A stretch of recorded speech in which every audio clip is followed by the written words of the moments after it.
بسم اللہ الرحمن الرحیم۔ قرآن میں اللہ نے کیا فرمایا؟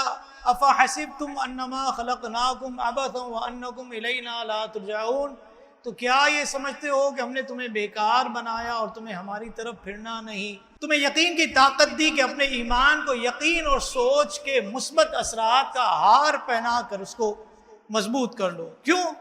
کہ اللہ تعالیٰ نے انسان کو جو اشرف المخلوقات بنایا ہے اور اسے ایمان کی دولت دی ہے، اہل ایمان کے حوالے سے دیکھیں ہم تو انسان اپنے یقین کی طاقت کو بڑھائے، اس لیے کہ وہ بیکار پیدا نہیں کیا گیا، اور یقین کی طاقت کو بڑھانے سے انسان کی سوچ میں تبدیلی آتی ہے۔ کسی ملک میں ایک ایکسپیریمنٹ ہوا۔ ایکسپیریمنٹ کیا ہوا؟ ٹڈی کو کیا کہتے ہیں انگلش میں؟ لوکسٹ۔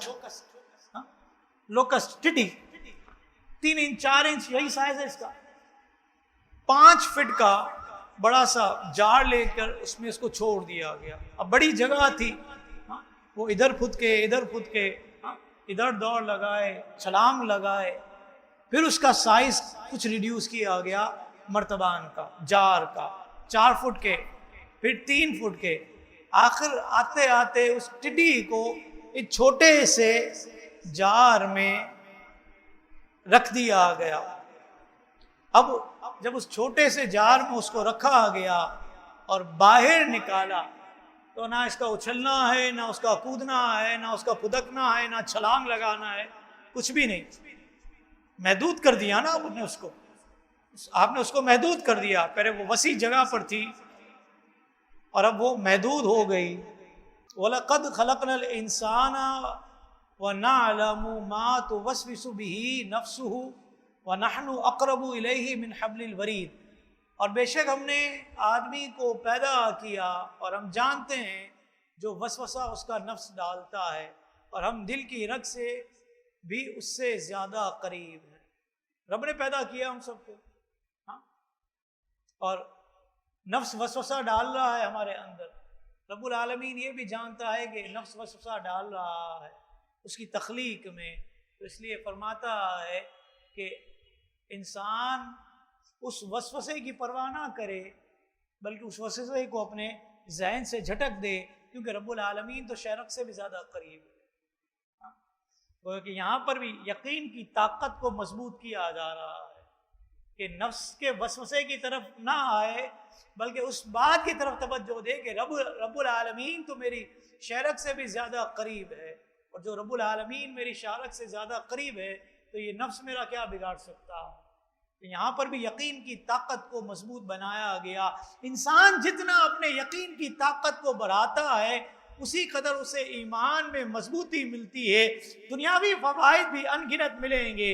جان لے زندگی ہمیں ایک بار ملی ہے، موت تمام تر سختیوں کے ساتھ ہمارا پیچھا کرتے ہوئے آ رہی ہے، اور یہ وقت اگر گزر گیا تو دوبارہ ہاتھ نہیں آئے گا۔ لہٰذا اپنے یقین کی طاقت کو بڑھائیں اور اپنی سوچ کے دائرے کو وسیع کریں۔ بے شک ہم نے انسان کو، آدمی کو اچھی صورت پر بنایا۔ اللہ تعالیٰ نے انسان کو اچھی صورت دی ہے۔ ہمارا پورے کا پورا جسم دیکھ لیں، ہمارا چہرہ ہو، ہاتھ ہو، پاؤں ہو، یہ کھوپڑی جس کے اندر دماغ ہے، اللہ رب العالمین کی تخلیق ہے۔ ہمارا دماغ کام کیسے کرتا ہے کبھی سوچا ہے آپ نے؟ کبھی سوچا ہے اس کا وزن کتنا ہے؟ کھوپڑی کے اندر جو دماغ ہے وہ 1400 سے 1700 گرام کا ہے، 1.3 1.5 kg تقریباً۔ ہم اپنے سر میں اتنا بڑا وزن لے کر پھرتے ہیں لیکن پھر بھی وزن محسوس نہیں ہوتا۔ وجہ کیا ہے؟ سائنس کہتی ہے کہ ہمارے دماغ میں اسپائنل فلوئڈ ہے، اس میں یہ دماغ تیر رہا ہے، ایک فلوئڈ ہے، لکوڈ ہے، ایک پانی جیسی چیز ہے جس میں یہ دماغ تیر رہا ہے، اور پانی کے اوپری حصے سے دماغ کا وزن 0.18 کلو گرام تک کم ہو جاتا ہے، اس لیے ہمیں اس کا وزن محسوس نہیں ہوتا۔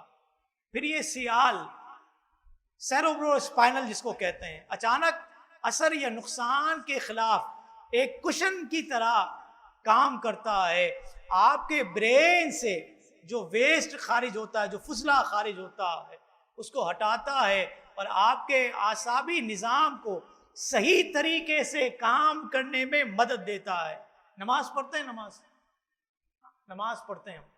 نماز کے ارکان میں سے ایک رکن ہے سجدہ، جہاں گھٹنے ٹیکنے پر یہ فلوئڈ، جس کو سیریبرو اسپائنل کہتے ہیں، اوپر نیچے حرکت کرتا ہے اور اس سے دماغ کو ایک طرح کا مساج ملتا ہے، اور یہ نماز کے بعد ذہنی سکون کی ایک وجہ ہے۔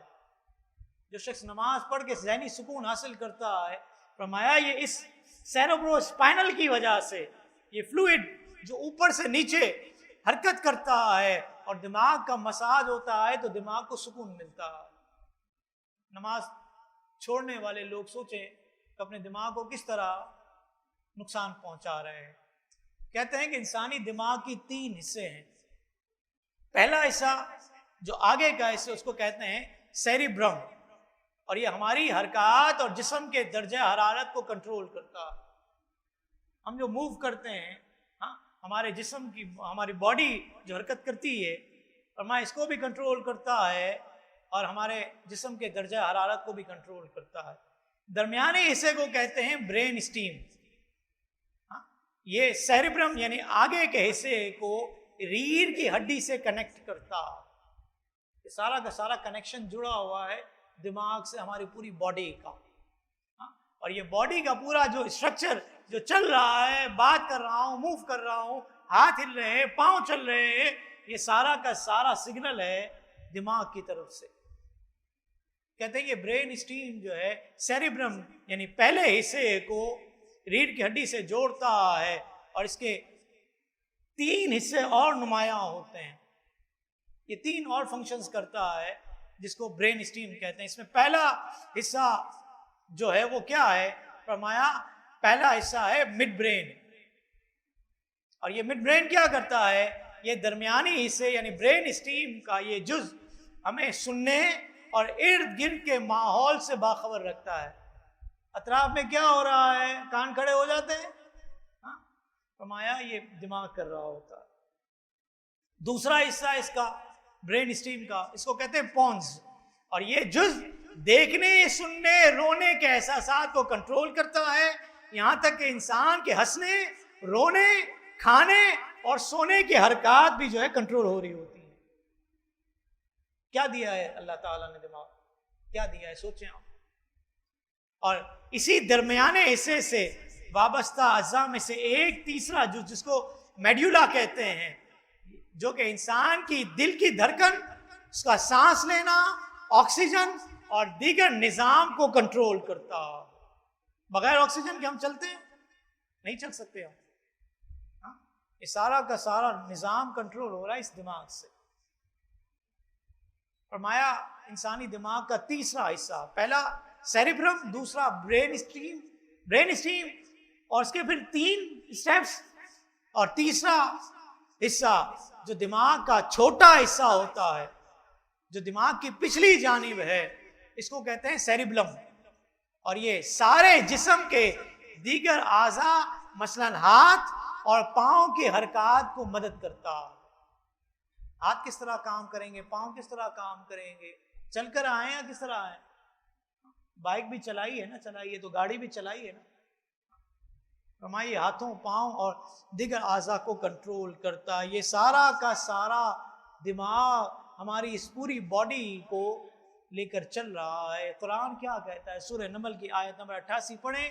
فرمایا سن اللہ الذی اتقن کل شیء، یہ کام ہے اللہ کا جس نے حکمت سے بنائی ہر چیز۔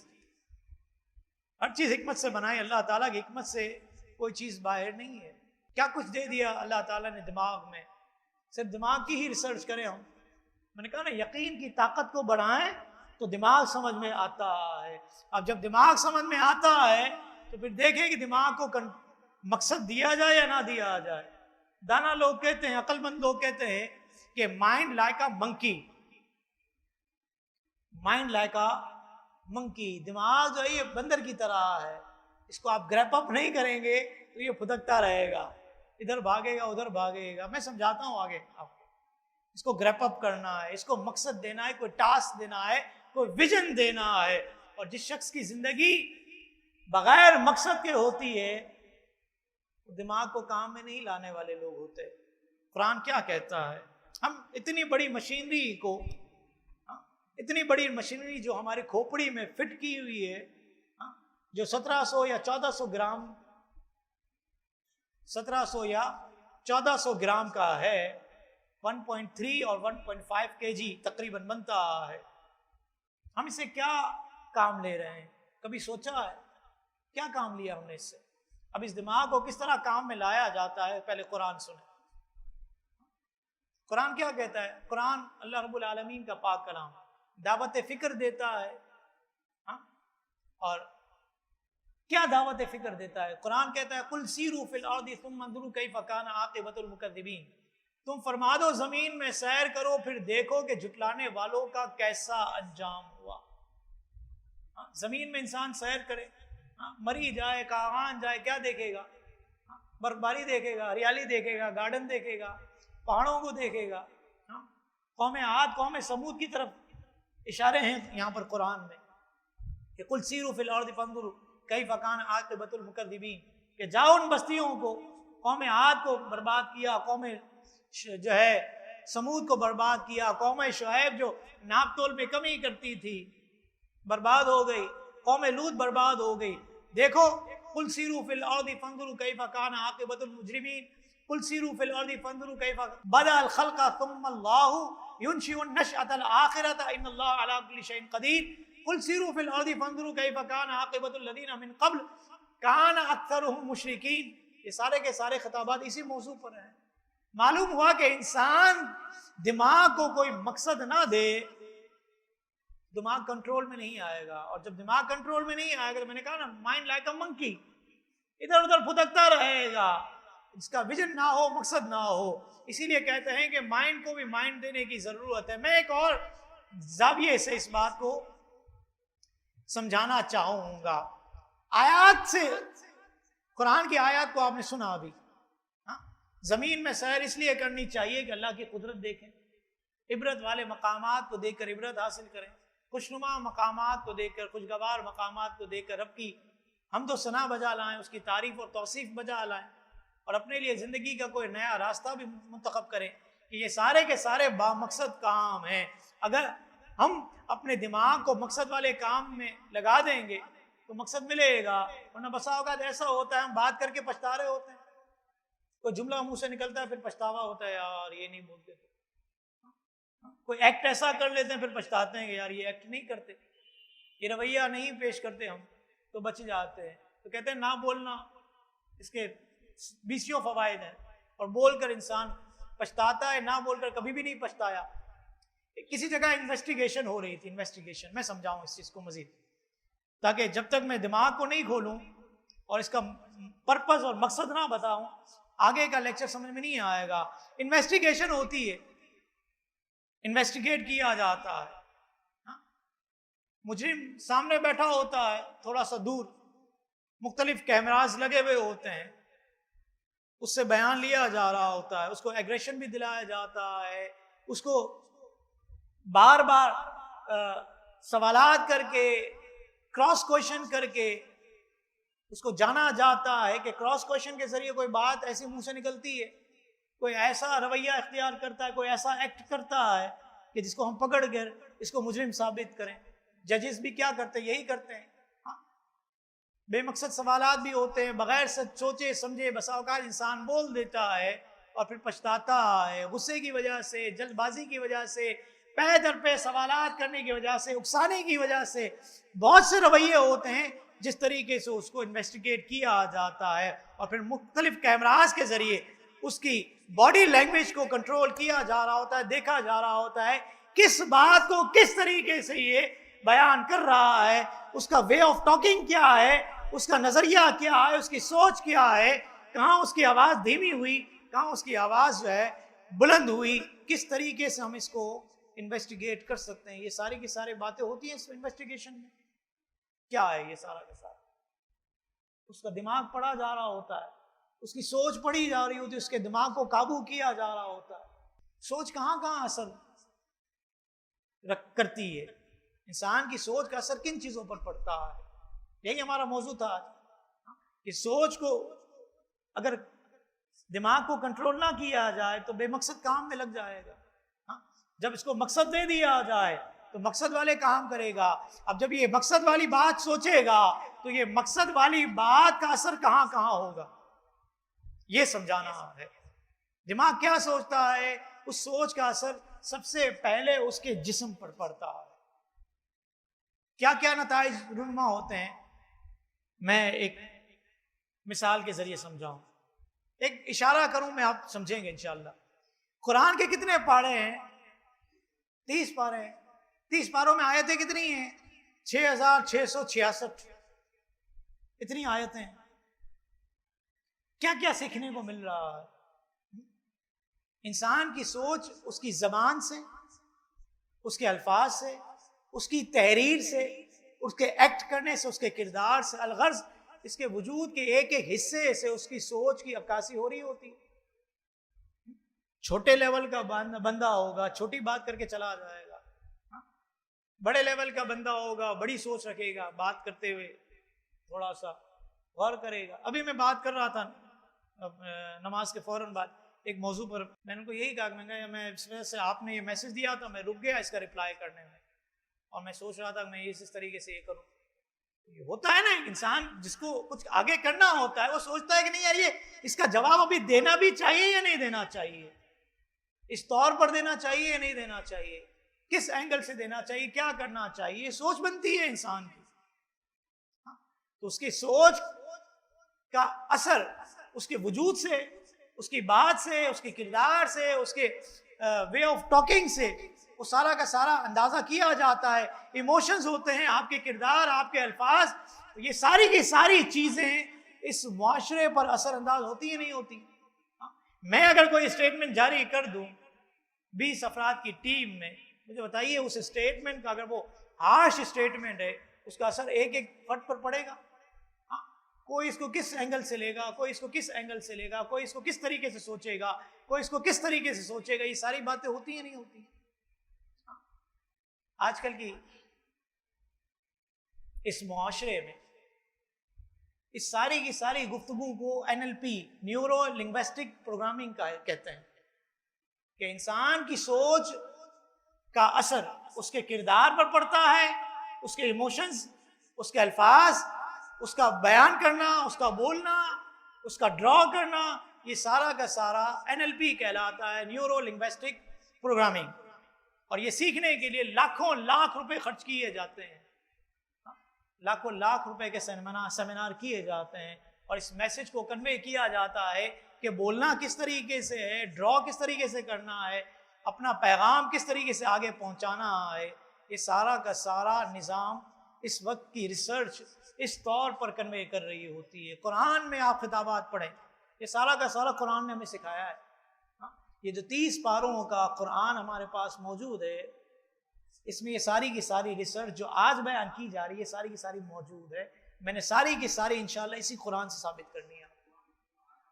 میں کہا لاکھوں روپے دے کر آج کے ہماری لوگ ان کو سیکھتے ہیں، اور یہ قرآن جو 1400 سال پہلے ہمارے نبی پر نازل ہوا ہے، جس کے بارے میں فرمایا کہ تبیان لکل شیء، ہر چیز کا روشن بیان اس قرآن میں ہے، ہر چیز کا بیان اس میں ہے، لیکن ہم نے اس کو غور نہیں کیا.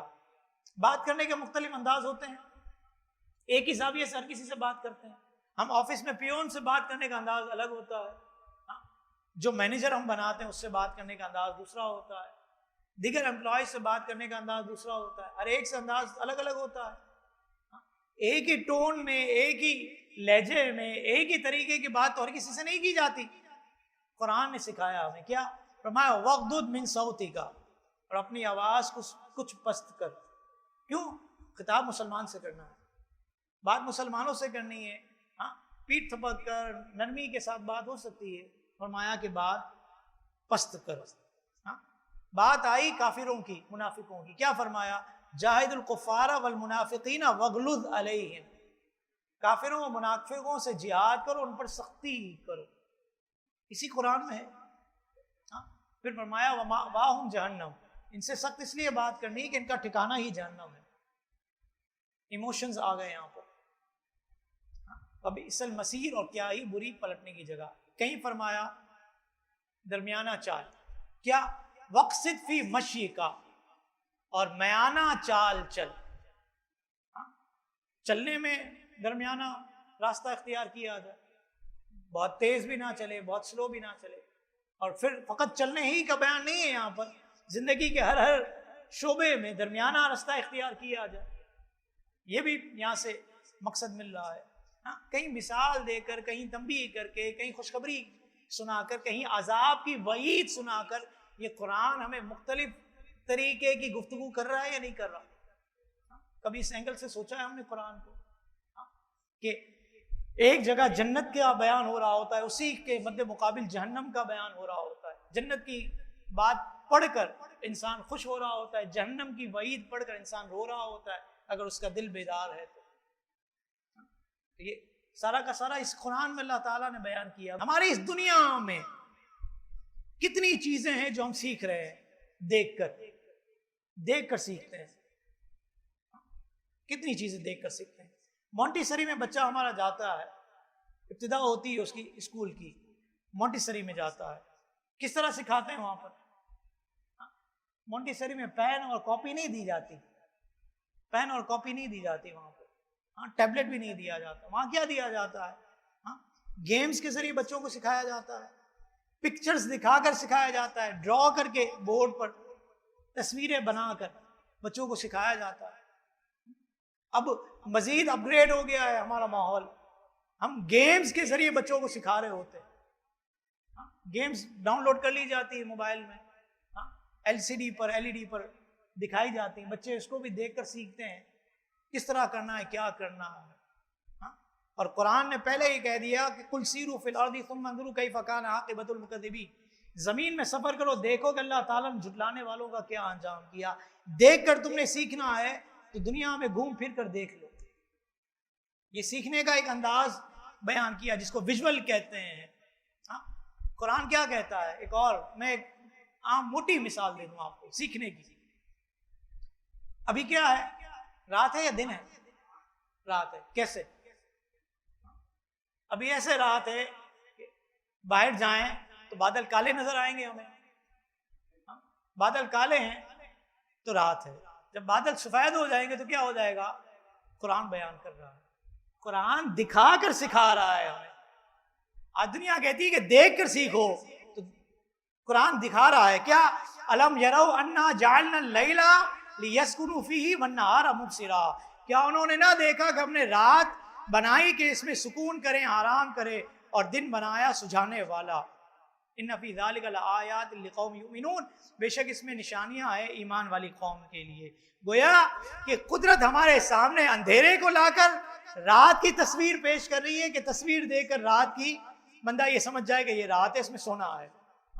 پھر یہی قدرت ہمیں 6 گھنٹے کے بعد، 5 گھنٹے کے بعد یہ رات کی تصویر چینج کر کے صبح کا اجالا دکھا کر اور بادلوں کو روشن دکھا کر تصویر چینج کر کے ہمیں بتا رہی ہے کہ اب اٹھ جاؤ، اب کام کاج پہ لگ جاؤ۔ اگرچہ ہماری قوم کی صبح 12 بجے سے پہلے نہیں ہوتی، تو یہ قدرت ہمیں دکھا رہی ہے دن اور رات کے ذریعے، پکچر چینج کر کے، رات کی پکچر چینج کر کے ہمیں رات دکھا رہی ہے، دن کی پکچر چینج کر کے دن دکھا رہی ہے۔ مجھے بتائیے جب سے یہ دنیا بنی یہی نظام چل رہا ہے، قیامت تک یہی نظام چلے گا، کبھی کوئی پکچر آگے پیچھے نہیں ہوئی۔ قدرت یہ جانتی ہے کہ بندہ دیکھ کر سیکھتا ہے۔ ایک اور مثال دیتا ہوں حدیث سے میں۔ عمر فاروق 1 محرم کو آپ کا یوم ہے، فاروق اعظم کا 24 ہجری کو آپ نے وفات پائی ہے، شہادت ہوئی ہے آپ کی۔ عمر فاروق اور عبداللہ بن زید کو یہ اذان کیسے ہوئی؟ نماز کے لیے اکٹھا کیا جاتا ہے، کس کے ذریعے؟ اذان کے ذریعے۔ کہاں سے آئی اذان؟ کہاں سے آئی اذان؟ حضرت عمر فاروق اور عبداللہ بن زید کو خواب میں اذان دکھائی گئی، خواب میں اذان دکھائی گئی، اور مصطفیٰ کریم کی بارگاہ میں خواب بیان کیا گیا تو مصطفیٰ کریم نے فرمایا یہ خواب حق ہے، سچا ہے۔ پھر مصطفیٰ کریم نے کیا فرمایا؟ زید بن عبداللہ بن زید سے کہا کہ جاؤ بلال کو بلا کر لاؤ، اور جو اذان تمہیں خواب میں دکھائی گئی، جو جو کلمے تمہیں خواب میں سمجھائے گئے، تعلیم کیے گئے، یہ سارا کا سارا ایکٹ کر کے میرے بلال کو سکھاؤ۔ میرا بلال تم سے دیکھ کر سیکھے گا، کیونکہ میرے بلال کی آواز بلند ہے، اس لیے اذان وہی دے گا، کیونکہ اس وقت مائک کا نظام تو نہیں تھا، تو دیکھ کر سکھایا گیا نا، تو انسان دیکھ کر سیکھتا ہے۔ قرآن بھی کہہ رہا ہے، حدیث بھی کہہ رہی ہے۔ ایک اور مثال دوں، مجھے یہ بتائیے، ایک شخص وضو کرے، وضو کرے، اگرچہ میں یہ سوال کروں کہ وضو کہاں سے سیکھا، تو یہ بھی ایک بہت بڑا سوال ہے۔ مصطفیٰ کریم نے سکھایا نا، کس نے سکھایا؟ ہاں، وضو کر کے چادر لے اور سو جائے۔ کوئی پوچھے کیا کر رہے ہو، تو جواب یہ دے کہ میں نے نماز پڑھی ہے، میں نے نماز پڑھی ہے۔ مجھے بتائیے، نماز پڑھی ہے؟ ہاں، نماز پڑھی ہے، اس کو نماز کہیں گے؟ کیوں نماز نہیں کہیں گے؟ کیونکہ نماز کا طریقہ اللہ کے نبی نے کر کے دکھا دیا ہے، کر کے دکھا دیا۔ وہ کہے نہیں میں نے عاشقانہ طریقے سے نماز پڑھی ہے۔ ہم نے کہا عاشقانہ طریقہ نہیں، یہ فاسقانہ طریقہ ہے، اس کو شریعت مانتی نہیں ہے۔ یہ طریقہ عاشقانہ نہیں ہے۔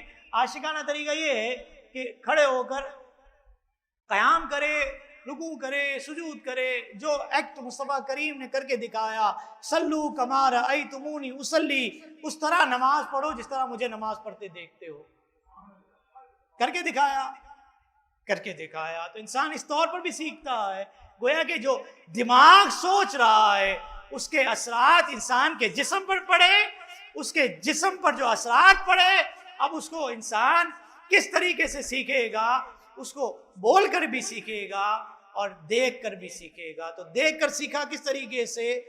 یہ قرآن سے بھی آپ نے سیکھ لیا کہ قرآن کس طرح بیان کر رہا ہے کہ تم نے اس طور پر دیکھ کر سیکھنا ہے دوسروں کو۔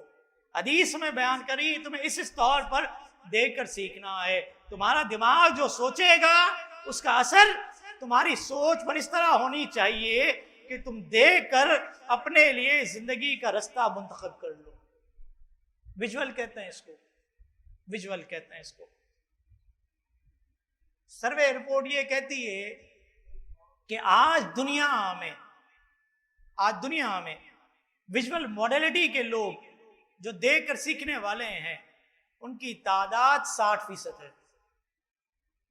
بچے کو جو ویڈیوز کے ذریعے ڈرا کر کے جو سکھایا جا رہا ہے، یہ اسی وجہ سے ہے کہ بچہ پکچر کے ذریعے جلدی سیکھ جاتا ہے، بجائے اس کے کہ وہ تلفظ کرے، بولے اور وہ پھر سیکھے، وہ دیکھ کر جلدی سیکھتا ہے۔ آپ دیکھیں نا، بچہ جس گھر میں نشو نما پاتا ہے، جس قوم میں نشو نما پاتا ہے، سندھی قوم میں نشو نما پائے گا تو سندھی بولے گا، میمن کمیونٹی میں نشو نما پائے گا تو میمنی بولے گا، اردو کمیونٹی میں نشو نما پائے گا تو اردو بولے گا۔ دیکھ کر سیکھ رہا ہوتا ہے نا، اپنے والدین کو دیکھ رہا ہوتا ہے، سیکھ رہا ہوتا ہے۔ اس کی سوچ کا اثر اس کے کردار پر پڑا اور اس طور پر پڑا، اور 60% لوگ اس طور پر اس دنیا میں پائے جاتے ہیں۔ دوسرا طریقہ انسان کے سیکھنے کا، اس کی سوچ کا اثر جو اس کے کردار پر پڑا، کس طور پر پڑا کہ سن کر سیکھتا ہے۔ میں بھی سنا ہی رہا ہوں نا آپ لوگوں کو، پچھلے 35 منٹ سے سنا رہا ہوں میں آپ سن کر سیکھ رہے ہیں، اور آپ کا ذہن بن رہا ہوگا کہ کس کس طریقے سے انسان کا دماغ جو اللہ نے دیا ہے اس کو کام میں لایا جا سکتا ہے اور پازیٹیو کام اس سے لیا جاتا ہے۔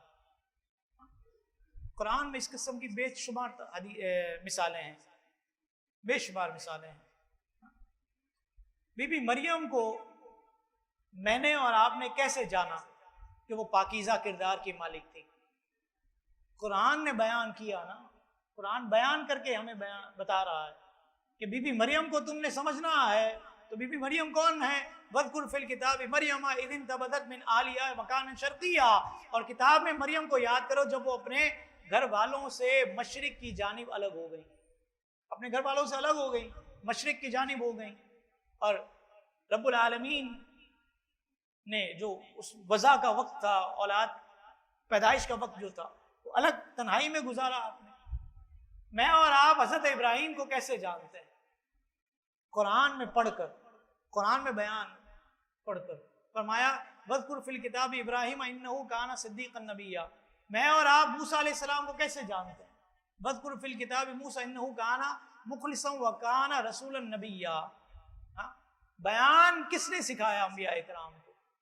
بول کر تعلیم دینی ہے، ترغیب دینی ہے، دین اسلام کو پھیلانا ہے زبان کے ذریعے۔ کس نے سکھایا؟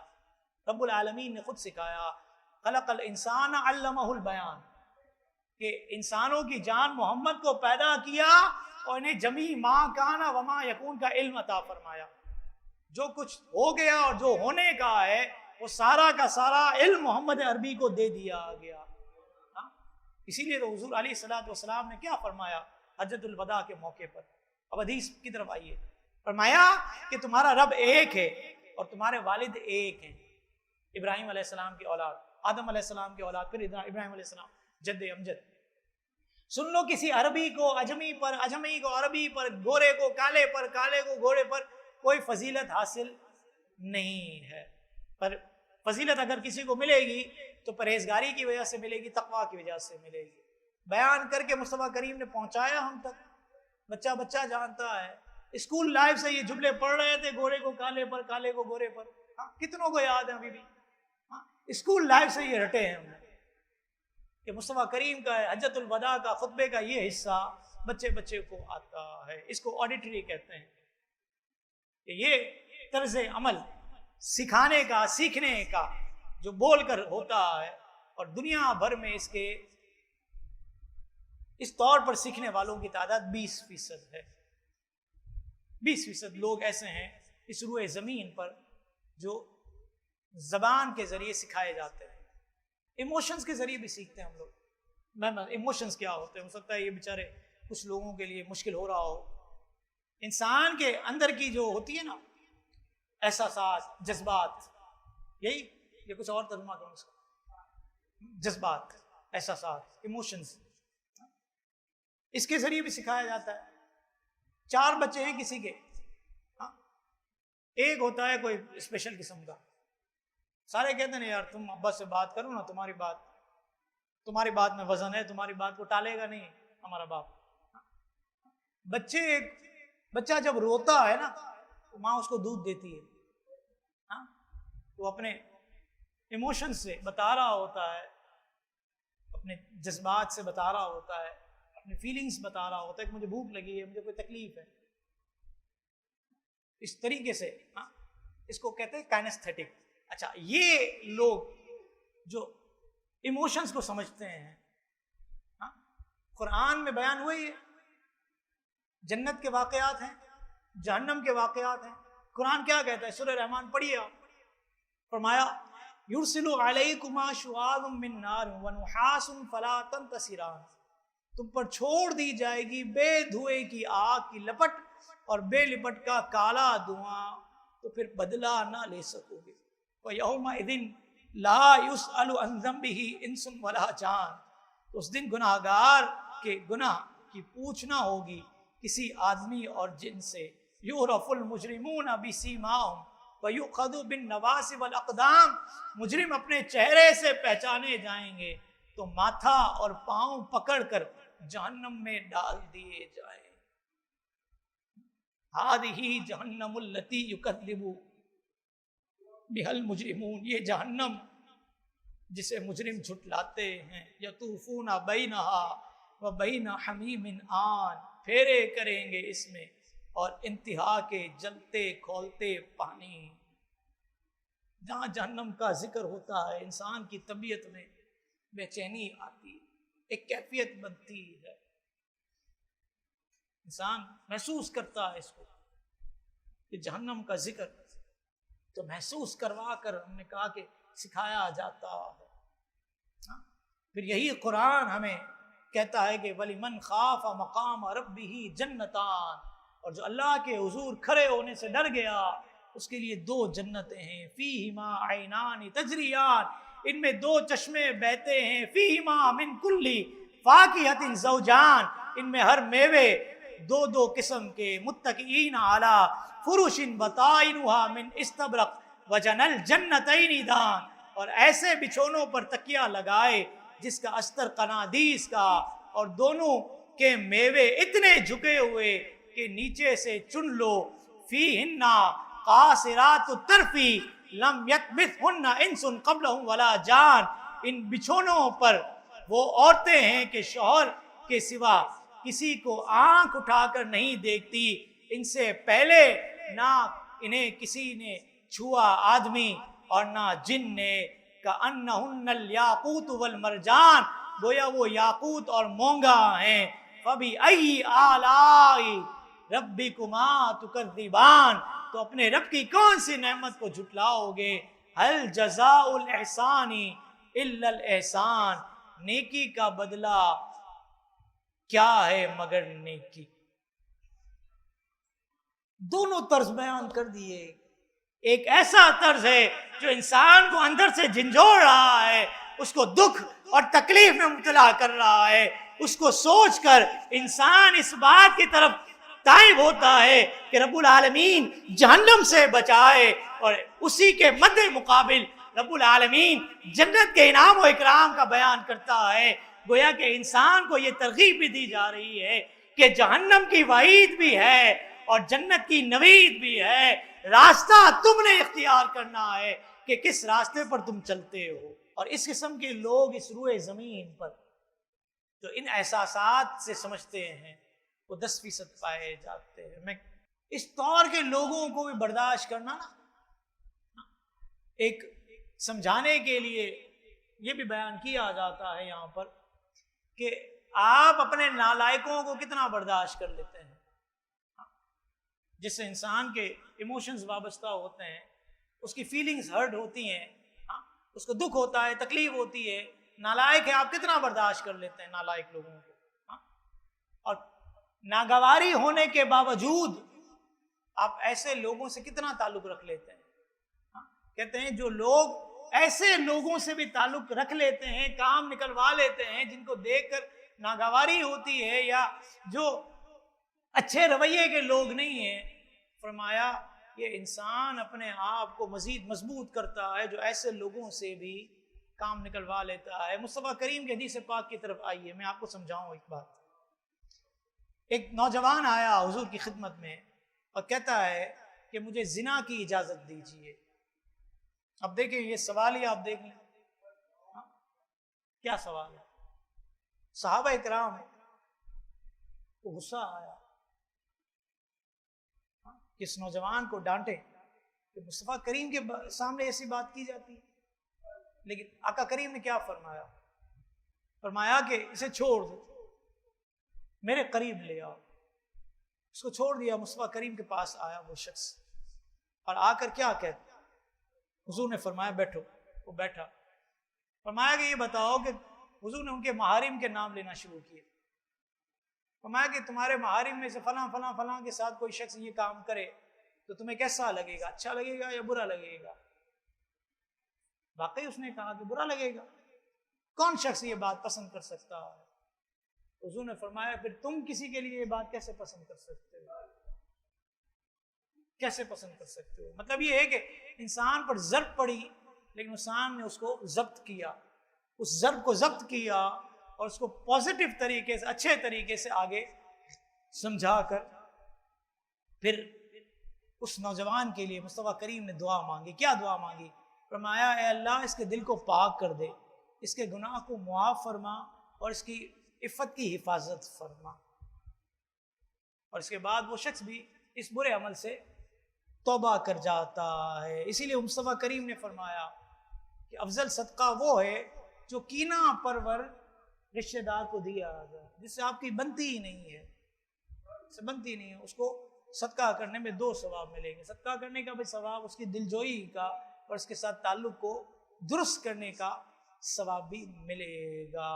ایک سمجھنے کا، سمجھانے کا جو انسان کی سوچ اس کے کردار پر پڑتی ہے اور اس کو اس کے کردار سے یہ معاشرہ تشکیل پاتا ہے۔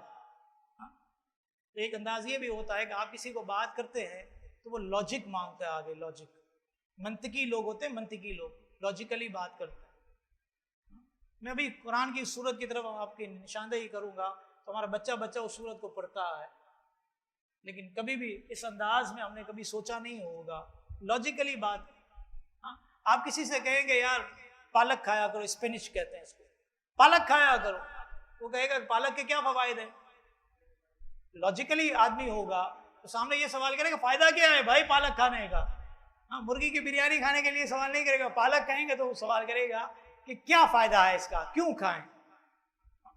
تو آپ یہ کہیں گے کہ پالک کھانے سے تمہاری آنکھوں کو فائدہ ملے گا، تمہاری روشنی کو، آنکھوں کی بینائی درست ہوگی، اچھی ہوگی، ہاں آنکھوں کی بینائی اچھی ہوگی، تو وہ کھائے گا۔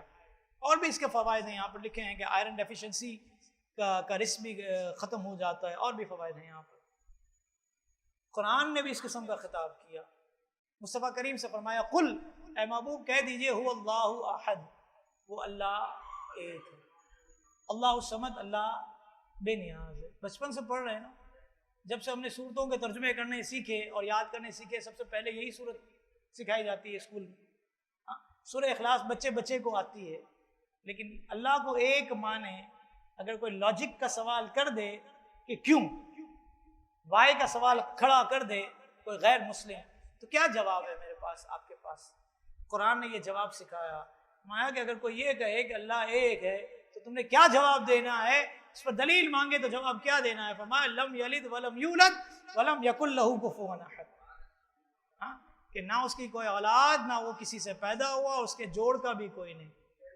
جب اس کے ماں باپ ہی نہیں، اس کی زوجہ ہی نہیں، تو پھر وہ تنہا ہے، اکیلا۔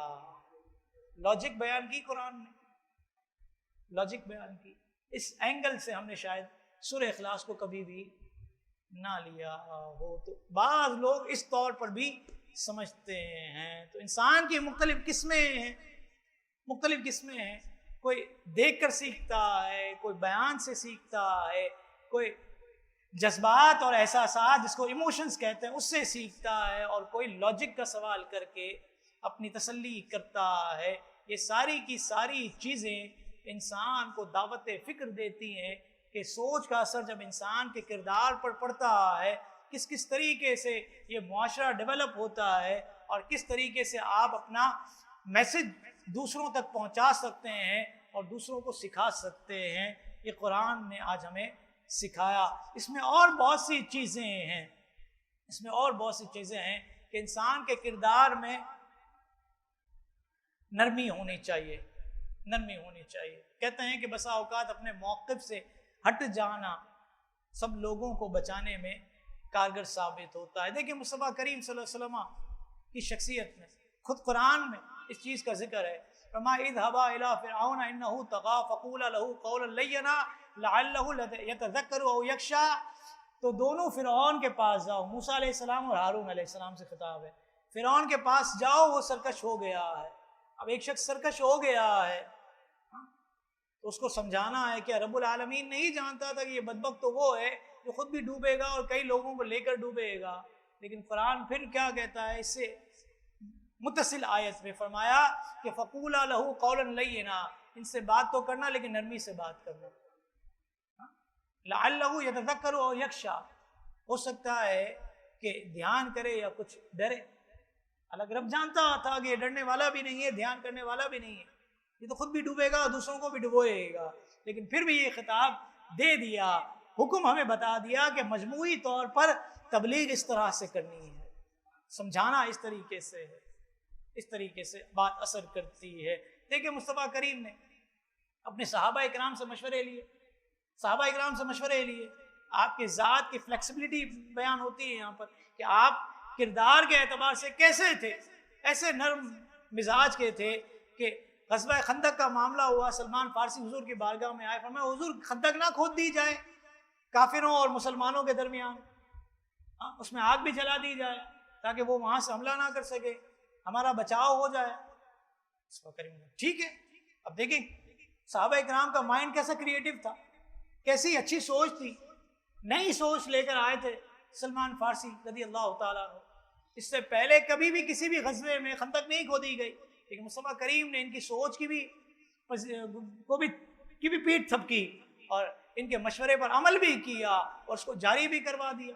اسی طرح غزوہ بدر میں دیکھیے آپ، صحابہ اکرام علیہم رضوان کنویں کے پاس پہنچے، مصطفیٰ کریم نے پڑاؤ کیا، خباب بن منذر حضور کی بارگاہ میں آئے، پوچھا اے اللہ کے رسول اللہ تعالیٰ نے حکم دیا یہاں پر ٹھہرنے کا، یا آپ نے کوئی جنگی تدبیر کے لیے کوئی چال کافروں کے ساتھ چلنے کے لیے کوئی جنگی حربہ آپ کے پیش نظر ہو، اس لیے آپ نے اس جگہ کا انتخاب کیا کہ یہاں ہم ٹھہریں؟ کرائٹیریا کیا ہے یہاں ٹھہرنے کا؟ آقا کریم صلی اللہ علیہ وسلم فرمایا یہ محض جنگی لحاظ سے میں نے سوچا کہ یہاں پر ہمیں پڑاؤ کرنا چاہیے، رب العالمین کی طرف سے حکم نہیں ہے کہ ہم نے یہاں پر پڑاؤ کرنا ہے۔ اب صحابی کہتے ہیں حضرت خباب بن مضر فرماتے ہیں حضور میرا خیال یہ ہے کہ ہم آگے جا کر پڑاؤ کریں۔ کیوں؟ فرمایا کہ تمام کنویں ہمارے پیچھے رہ جائیں گے، ایک کنویں کے پاس ہم پڑاؤ کریں اور باقی کنووں کو ہم پاٹ دیں، ختم کریں، اور اس کے پانی کو ہم حوض بنا کر ایک جگہ پر جمع کر لیں، سارا کا سارا پانی ہمارے پاس آ جائے۔ جنگ میں پانی کی ضرورت ہوتی ہے، پانی کی ضرورت ہوتی ہے، کافروں کو پانی نہیں ملے گا، اس طور پر بھی ہم ان سے فائٹ کر سکتے ہیں۔ مصطفیٰ کریم نے اس مشورے کو نہ صرف قبول کیا بلکہ اس کو جاری کیا۔ مزاج میں حضور علیہ الصلوۃ والسلام کے اس طرح کی باتیں تھیں۔ تو یہ ساری باتیں جس کا تعلق ہماری سوچ کے بعد ہمارے کردار پر آتا ہے، اثر انداز ہوتا ہے، جس کو ہم نے سیکھنا ہے، تاکہ بات کرنے سے پہلے ہم اپنی بات کو وزن کر لیں، پہلے تول لیں پھر بول لیں، کچھ ایکٹ کرنے سے پہلے اپنے کردار پر غور کر لیں کہ ہمارے اس رویے سے ہو سکتا ہے کسی کو ٹھیس لگے، کوئی بری بات لگے اور وہ پریشان ہو۔ مزید اسلامک اور معلوماتی ویڈیوز دیکھنے کے لیے لائک، شیئر اینڈ سبسکرائب کے بٹن کو پریس کرنا ہرگز نہ بھولیں۔